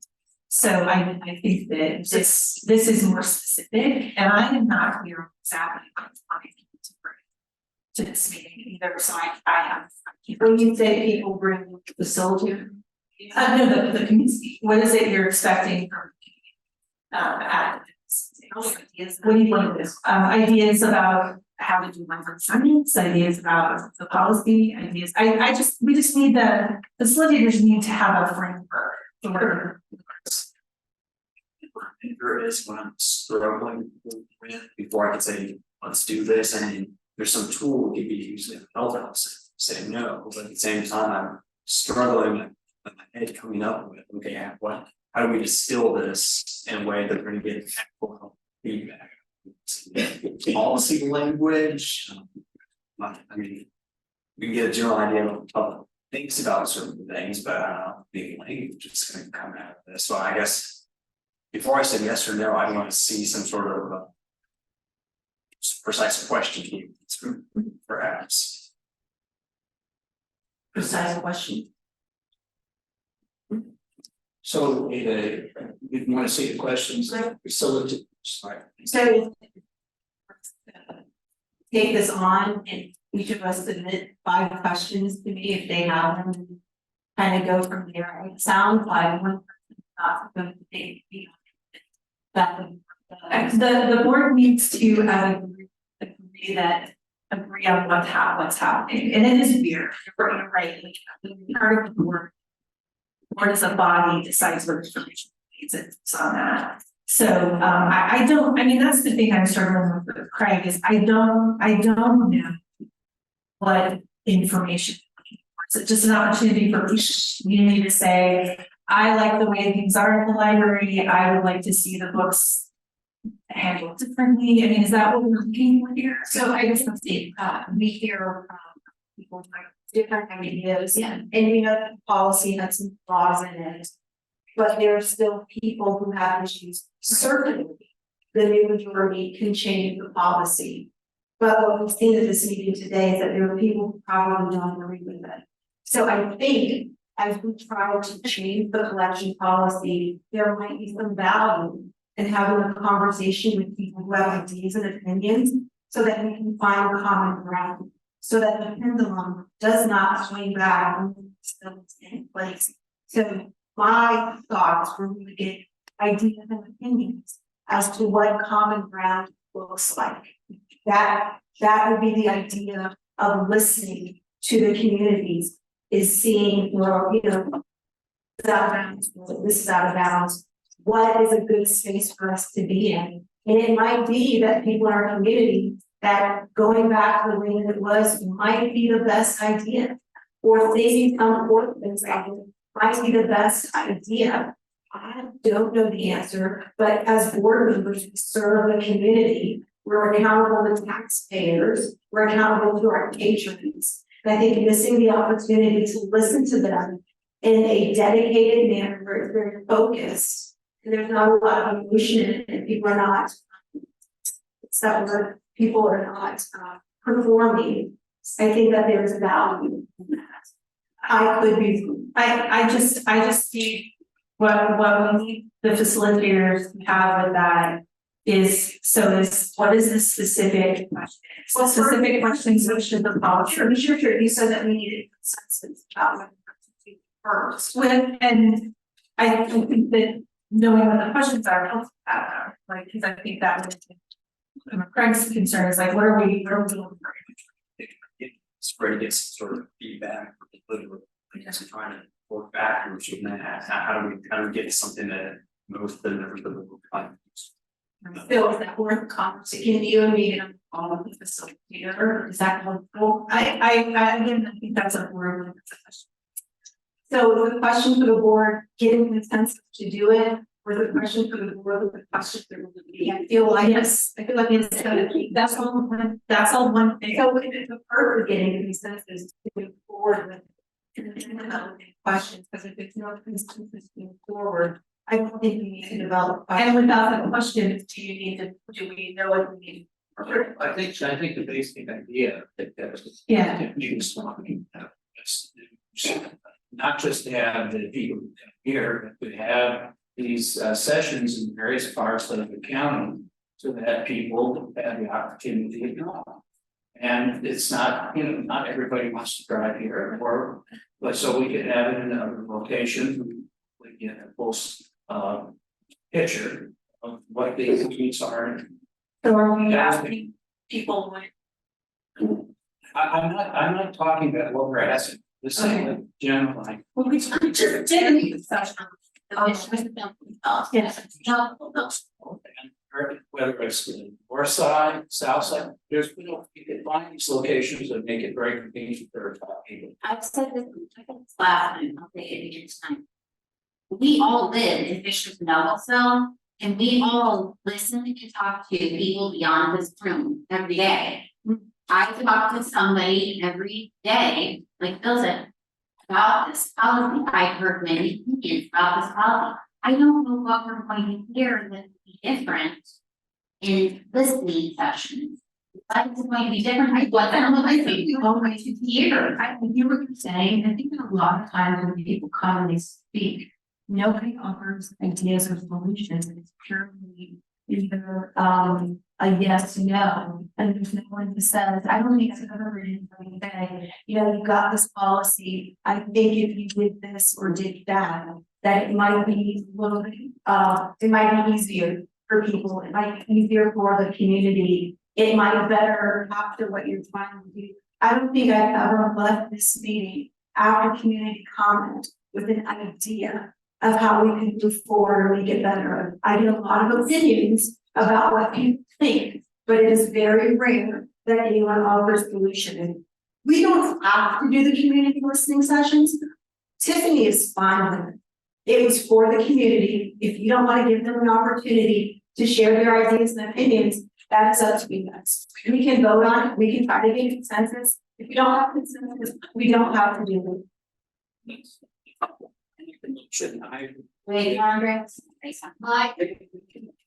I hope that we develop questions and have listening sessions, number to be determined on the policy and to determine what people believe can be done to make it acceptable to the community. Second. Where you say developers. To Tiffany's point, is that 7 of us? Is that? Well, the information would come and the policy leader. Oh, no, you're mostly the same. We as the board, yes, we 7, yeah. Be the board members. So I guess maybe I really speak as one board, maybe I'm one boards, maybe we're a concrete. So right now we have to send you. I guess I'd like to see if you can see. and decide based on the proposals. And then I can vote on. So what, I think that. So. The time is 7:55, and the library will be closing in 5 minutes. Library staff is available if you need assistance. So what we can get from the proposal would be how much it would cost to do X number of sessions with say 8 to 12 people in each one. Question would be determined. Excuse me, I think he was referring to the proposal to what the content would be and what the objectives are, is that what you meant? Yeah, I'd just like to run down for sessions, here's posted, what's the cost, this is kind of the look we can expect, and something like that. So Right now, our idea, we need to move it to something or concentrate on something that is, because before we say, yes, let's do that, or no, let's not do that, or let's amend it to this, but right now, we've got a general like. So do you think it as a questions that were paper that were let's answer the questions that we can get, and if you don't mind amending your motion to say we will answer the questions, leave the proposal, we've not decided yet, having the session. Okay, so let me put the wrong motion, because what you're suggesting is plan for the questions, send it, this is the first part, is to get cost. Is that what you're focusing? Answer the question, get the proposal, so we know the cost, and make the decision based on the proposal. Okay, so I'm fine with that. So, we'll have to vote on that. So is that a consensus that is there a consensus? Fantastic. How many conversations do we like to go? We have to get the proposal, we have to answer these questions. Well, we have to do this in a meeting. How many community conversations would you like to have in the end? So if you're looking at, we have 140,000 people in our. 180,000 people, what would be a risk? And we have, how many card holders? 89,000. Yeah, so 90,000 card holders, what might be a reasonable sample to get it? I mean, we Ask the facilitator that. but we can, so that we can't answer, Number one. yeah, I think if we. is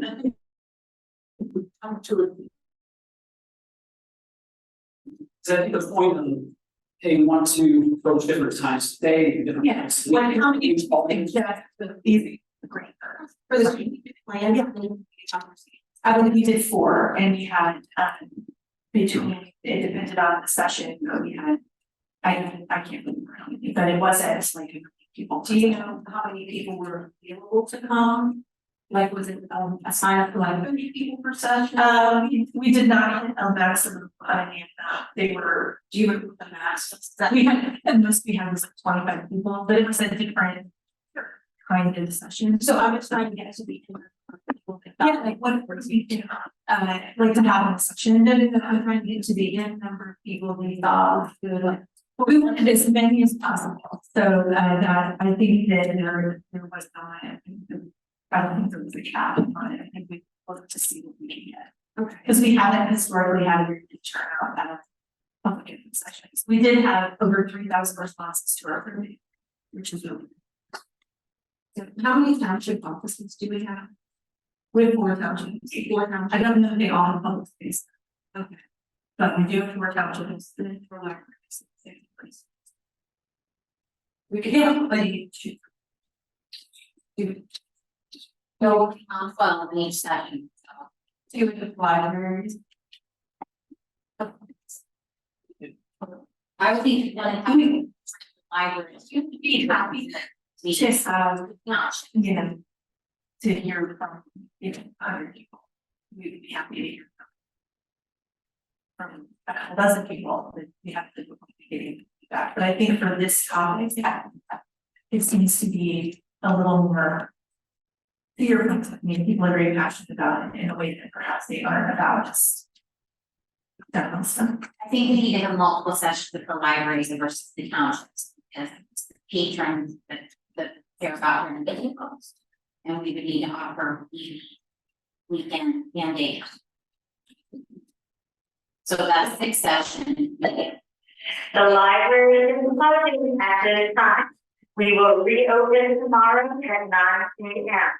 Have a good evening. These services clear. These are clear. If we did a weekday daytime, a weekday evening.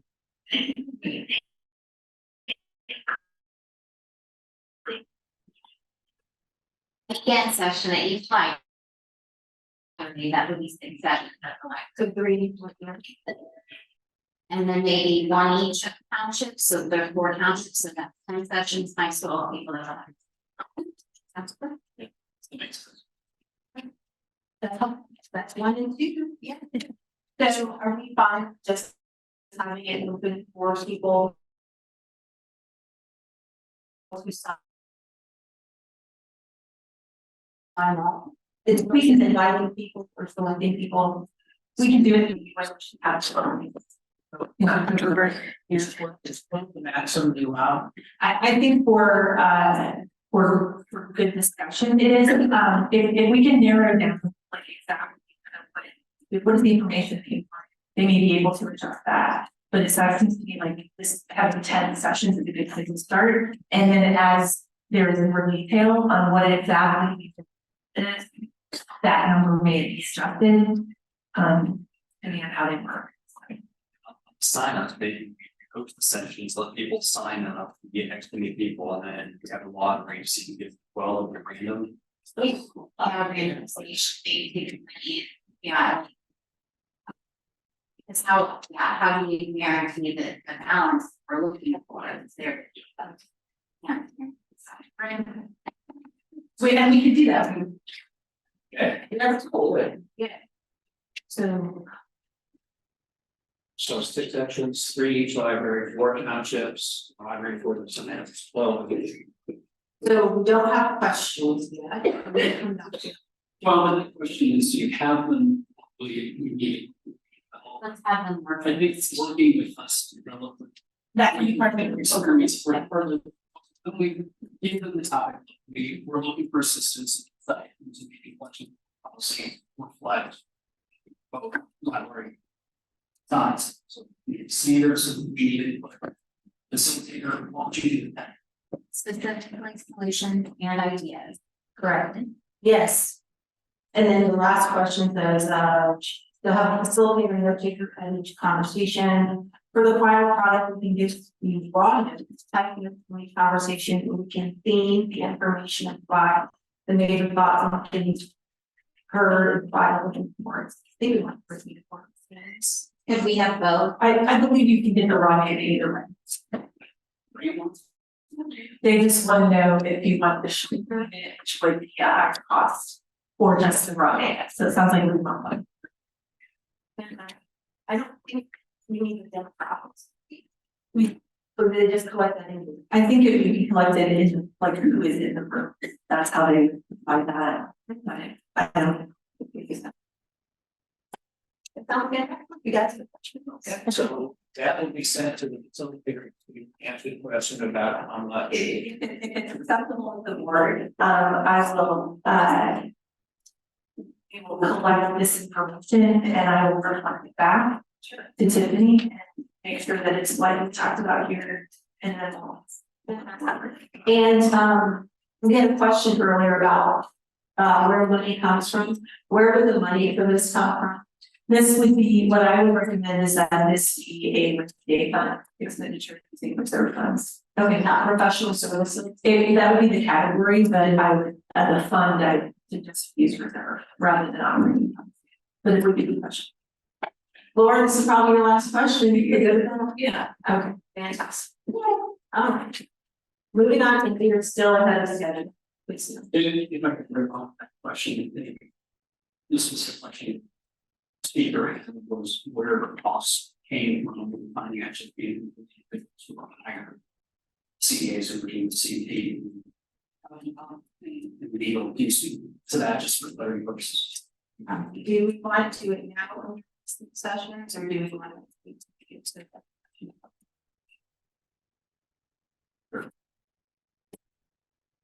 Working from the agenda. So, can we move on from listening session? Thank you, guys. I think that was a good collaboration. Moving on to library attorney, I will now open discussion of options for library counsel. I do provide information in her director's report regarding what other libraries do for options for us to consider. So you guys saw what was in the director's report. Ray had asked specifically to follow up with the firms that had provided proposals, and I did follow up with all of them except for Ice Silver, which I simply overlooked. And they were, yeah. I did not find a firm other than Evolve that was had the capacity or the interest in attending our board meetings. Maybe what they're missing out on. And it is a common approach and thought for libraries to work hourly with attorneys rather than have a more inclusive retainer agreement like we had. Some of them do have retainer agreements that are much more modest and much more narrow in scope. And then for specific concerns like construction or bonding or whatever, we go with specific counsel for that. And that's what we have done in the past as well. So, so Andre, you guys have been great attorneys. What do you guys? Well, I'm working service. So talk it's a little frustrating our options. I think we probably want something. I wish I would like to get back to having a little tournament. Sounds like no. No, I think that the answers I got were typically she'll have the capacity, be happy to help you have a specific question. We just don't have that. We're not in a position to. But it's while I was love to have safety having needs for someone engaged. I'm feeling that after a retreat that learning a little bit more about it well with the structure and how I'm getting doing trust falls. We don't do that. I promise that Some of the structuring our meetings a little bit more. I think some of the safety net questions we've had for council, we've printed on second, but a lot of our questions in the moment have been much more around Robert's rules, procedural, can you do this, who's the track of what's second, that sort of thing. I think some experience in most of us have been here a few meetings, gained some experience that way. And so while that is still I feel like that's something that happened during never attempts to engage in having attorney. But having to be here, certainly if something comes up, we could certainly say if you need a legal opinion, if we have somebody who's out of the, and there's just so much follow up and you can follow up and but we could always talk on a call with the attorney. Yes. If there was a specific question I had a couple of opportunities, said, yeah, just call me. Yeah. Or we could have somebody out. Yeah, that was yeah, we wouldn't need a. I mean, that's an option. To have one that for science, but we could work out that. What do you? I think that we had too much attorney, too much legal advice, just because I think it sometimes muddied the waters a little bit. Like it was the attorney making decisions for the board owners. So I would like to have an attorney to consult when I get an APRA request, who I can say, hey, here's my response, does it look okay? I can leave that. And for complicated or new contracts, it would be nice to consult an attorney on that basis. But I think from a board standpoint, it's really I'm satisfied with doing ad hoc, like asking questions that come up with the attorney and providing answer. I think we can get that basic advice. I do think that it would be good to have a library education somebody on. So, I guess, I have taken the discussion around options to take that level or spin, see where that goes. So maybe there's a name for the ad hoc person. Would be. So I guess what I mentioned, we have one ad, we can generally do contract review the basics and then, position. To recommend. Do you want someone local? I think some locals are terrific again. Yeah, I agree. I think that having someone who's understands kind of what's going on is important. And I can see if we can get like just a form person that I call who will turn us out. And then we have always used Iceberg for bond counsel. That's always part of the process, and we wouldn't need an attorney that has expertise in that. We have worked with an attorney in Bose forever on employment matters, Jeff Howard. And so we have that for our we have that for bond counsel. We have our construction. We have our construction attorney. And then what we would need is maybe an attorney who's got some experience working with libraries or other local governments who could just give us information as we need it and see. And I think you could evaluate our documents. Is this, do we just not that? Do we feel like we need that safety net? Sure. And then maybe start over. Okay, that sounds good. So do we need to come up with a list of people looking to talk to? I have a couple of things that they'd be willing to just, call for meetings of the bills for it. So. It said they do the hour. Yes, that was part of their retainer too, is that they would, I think that their request was that there was a minimum. I think it was 35 hours was the minimum to sign with them, and they would also staff our meetings for that as well. So maybe you could put together some names. I don't know that we necessarily would need to. If the board wants to move forward at this reduced scope, I don't think that I would be comfortable just reaching out on those things that I need advice on, if that's what we're looking into. So, but from what I hear you kind of saying, it's like, who are we going to pick and choose? But because Creative Ball can provide what we're looking, they just happen to be a large firm. Yeah. Versus no one that I spoke with is interested in a formal arrangement, like the Creative Ball arrangement, which would actually have a letter of engagement, and they would say, we're going to do this for you for these rates. Then what I'm talking about is if we have a contract that needs to be reviewed because it's different than we've done in the past, or if I have an after request, I have a couple of people who said, if you need anything, and I'll bill you. And so that it is that informal what I'm talking about. I have commitments from a couple of attorneys to do that. I would just really like to know who that's going to be, because they're representing you, they're not representing me, they're representing the library. So I do think that it's us. But I would need to make sure that that's they're with that. So you a couple. I can get a couple of names to just work with us on an hourly basis on ad hoc. And not, we don't want staff, we don't want meeting staff because they're not.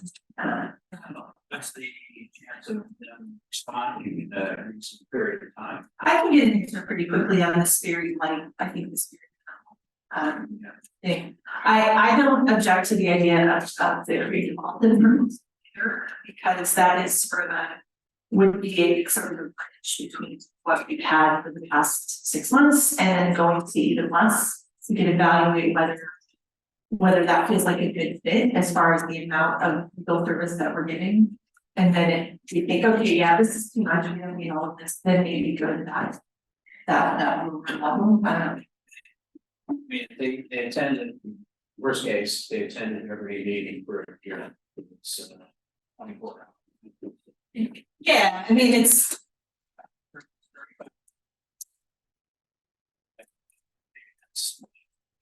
How many hours did Ann bill? Anne was very generous and did a lot of work under the retainer. And then she would open, if something became higher level, she would call me and say, I'm gonna open a file on this topic. And then we would get billed for that. So we did get billed hourly for things that became more.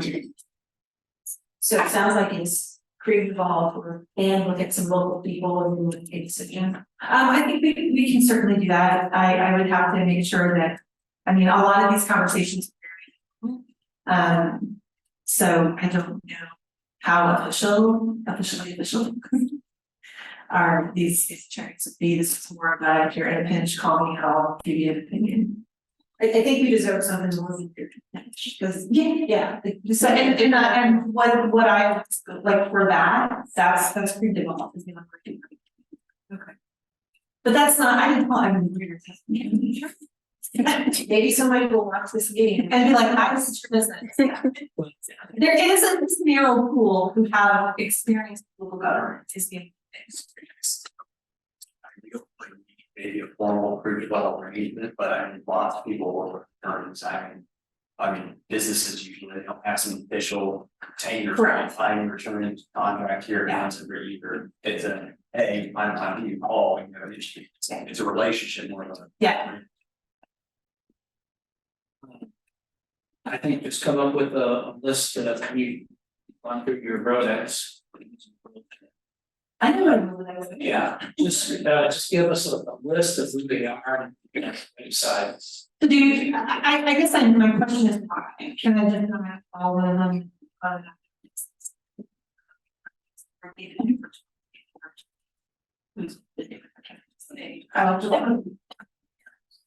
Yeah, definitely. but it sounds like we're between pre-devolved and some other people, so It's not the same arrangement that pre-devolved often would be what's offered that exact. Okay. I just don't think that we're finished with this. Okay, that's fine. We're doing okay. We have to have. I just think that we have to be come to I that. think what I mean. Actually. To this point. Thought about legal services as our general legal services and my. Yeah, yeah. But then we talk about what's unique. Yeah. One law, I mean, I just need to hear, and I think it's a way to develop or go to this. Yeah, I have a APRA community. Yeah. We're gonna respond 7 days, here's my response, when I have an APRA, I'm contact this person, I think if you conceptualize or we. And just say, hey, it's APRA. That sort of thing would help focus what you need and give us. Yeah, we certainly have the like the major categories of legal advice that over the last decade that have been employment issues, internal employment issues, and they're rare. So we just have like a very infrequent communication with Jeff. And then the bond counsel, which is kind of advice lawyer, who we do call still on a regular basis when we have continuing disclosure or anything on, and that's part of that relationship we have. And you know, we have Mike Cabosi who helps us with construction issues and what we need is the general counsel.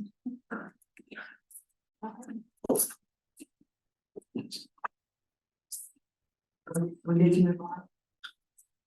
Fantastic.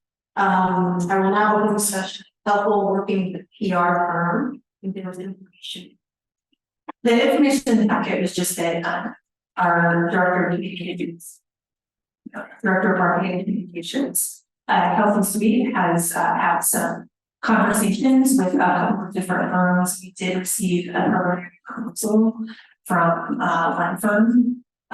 This and I think that this is another area where understanding exactly what it is we're looking for would be helpful. The proposal we got from the first firm really talked about how do we elevate the library's messaging and how do we get the word out more effectively to more people, and is that what we're looking for? Because I think that is that was, it's very costly to be our firm.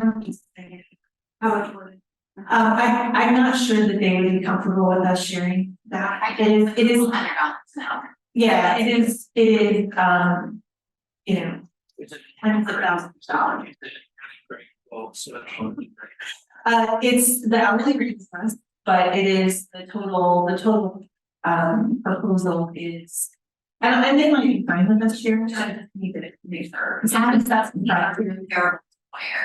Yeah. It might be actually, yeah. The point is that they want a commitment for N number of hours. The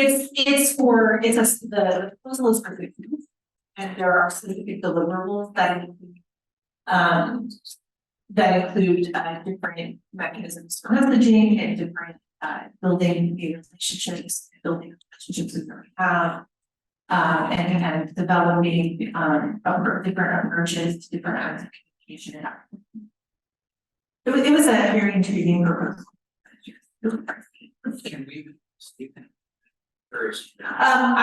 We're trying to get a couple more to kind of give us some comparative, but I just want to make sure that we're on the same page with what it is we're looking for and why, because this is a 6-month proposal to develop a messaging around the library and get our word out to elevate people knowing what we do and who we are beyond the standard channels. If there's benefit from the world working with Kelsey, I think that's fantastic.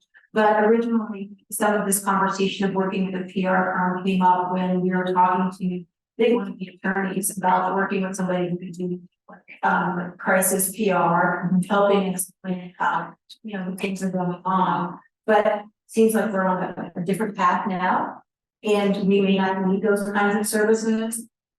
But outside of crisis management, is there any benefit to your staff, your team, working with a PR firm? So I think one of the things that's really intriguing, because as you know, we've been, you saw in our report that our strategic planning data collection is wrapping up. And so we've got information from the survey, we've got information from the staff, we've got information from the public, we've got information from all different places, we've got demographic information, we've got comparison peer libraries. And one of the themes that's rising to the top in this preliminary data is that we think one of our priorities should be to get more cardholders. To get a better penetration into our community. And looking at this proposal, it seemed like maybe this is something that might dovetail with our plan. So having something like this, having this expertise come in and really work with us to, we have a great marketing communications team. They do such a wonderful job, but maybe bringing that up to that next level, some of this might be useful in that context. So that's the part that's intriguing. Did we hold and build out strategic? I think maybe this could be something that we have like an idea of scope now based on this proposal. And I think it would be useful for Kelsey to continue our conversation with people from other firms too, just to see what they do and how they can have that more that team review. And yeah, that could be something we do as part of kicking off our strategic plan and really tracking how changing some of these might really accelerate some of those goals. So it says just set it up that you give us a report or continue yourself what you think about and whatever you're building and just the strategic plan that you do. Yeah, I think that I can start to report back to see what we're hearing from firms too, and then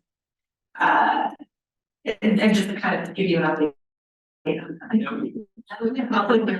Especially if you get to strategic. Yeah, I think you'd expect that. So we need to schedule a more committee. We should have a preliminary executive summary of the data package and some themes and some proposals. What might be strategic priorities. We should have that. We need to schedule that in the next couple of weeks. In fact, I need to talk about maybe building a committees. Tell us the ones that you want. Sure that you're not on. So we need to bring some of them. I'd love to you too. thank you for that on the PR funds, and I'm glad that we can use it more broadly. Yeah, I think that could really be so because it is pretty costly, but it's something that we consider as an option. And if we were to do it, where would that be? I would recommend that money come from Fantastic. because it's a one-time expenditure. Fantastic, and you would not come away from programming or books on shelf, so thank you. Fantastic. All right, moving on to the progress report, progress report. That the project progress report is in the package as usual. There are any questions about it.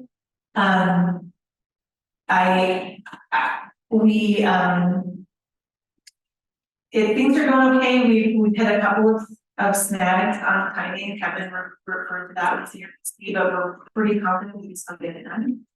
Caitlin is keeping it on the close eye. So, any other questions? All right. Moving on to the collection development policy, which is added to the agenda. Sure, I can comment on that. We had talked at the last meeting about bringing some ideas and having a discussion tonight about policies. I was surprised when it wasn't on the agenda, but appreciate us adding it. We should not stop talking about it because we all agreed that it needed to be paused. It wasn't working as intended. And we need to fix it. And I know we're talking about listening sessions, but I feel even before listening session, we show leadership and accountability by adjusting this policy. And I stated last time that I think the adjustment that needs to be made is a strike through of the large paragraph on pages 3 and 4 and A and B. The content we paid TAP to do back in December, it's not working. We paused it. Why do we not delete it and then look to the community through the listening session for the ideas and solutions and determine at that point when it needs to be evidence? So that's my comment. So I guess Michelle's, I think first bridge we're gonna have to cross, we're talking about collection development policy is this kind of, I call it the review section. Although we go into continue or whatever we do with the policy, is that going to be something else? So I think as a board, it's the first question we're gonna have to ask, and probably the first bridge we're gonna have to cross. So I think I'm for some discussion. Which is what Michelle identified as the TAP paragraph. I think we'll probably get some solid ideas out of the listening sessions. And I don't want you to think that it was left off of the agenda. But it was just one of those things where if we're going to follow up on the other things that we talked about at the meeting, talking about the collection development policy stuff, the review questions, listening sessions, the PR firm, which really came out of it because it really started with the crisis. So in a certain way, we're talking about like different aspects of the collection development policy that are opportunities for us to work on to make the library a bit better place. I know that you're very particular and astute with the portions of the policy that are flawed. And I think that after the listening session, we will probably get a really good idea of, if we're going to use that back or what that means for us going to be. I just think that it was being seated to a time, but that's just me. I do feel like talking about things that are related to the policy are a little bit of talking around the policy. And I think we have to keep the policy in the conversation, the policy itself. And we could even delete the TAP paragraph in the appendices, excuse me. We could delete those and even have an agreement that we won't start moving books back until we've had these sessions and thinking solutions. But we could take accountability for the portion of the policy that is caused all the PR crisis and is caused all the issues and take care of it. And then explore solutions, ideas from the community forward. I just also think that I appreciate your comments. I just think that, we have to pause. And I think that is an exceptional level of accountability and leadership to the community. To pause it. I mean, we've already moved the people on the bridge. Pausing it, listening to our community and then moving forward once. With the best well thought and well prepared plan that represents what our community wants. And I always say that there are two sides to this. There are two groups of people who have ideas about what it should look like in our meaningful section. Thinking somebody said about why we call it a meaningful section, but I do think that there are different ideas and opinions out there, but we never really had the opportunity to talk about solutions. That was just your pause right now. Let's do the listening session, and then let's move forward just with one solid plan that we all agree on, and it's just a one-time thing. I fear we're not going to get to that point. We all agree. I'll just be honest. I fear we're not going to get to that point. We're going to take more time, probably spend more money, and be right here again in a couple of months, however long this process is going to take. We've been doing this for a year. We've been going back and forth with this for more than a year. So what do you want to do? I agree. Well, let's make a motion then. I guess I'm gonna. So I guess we had some conversations last week and all.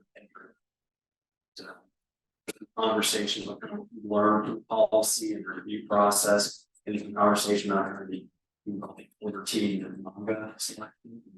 I guess based on what we've done, we've seen where we are. If we revise the policy, where do we? So we would maintain the OT monitor. The OT monitor would stay, even if the policy section were removed. We would do that.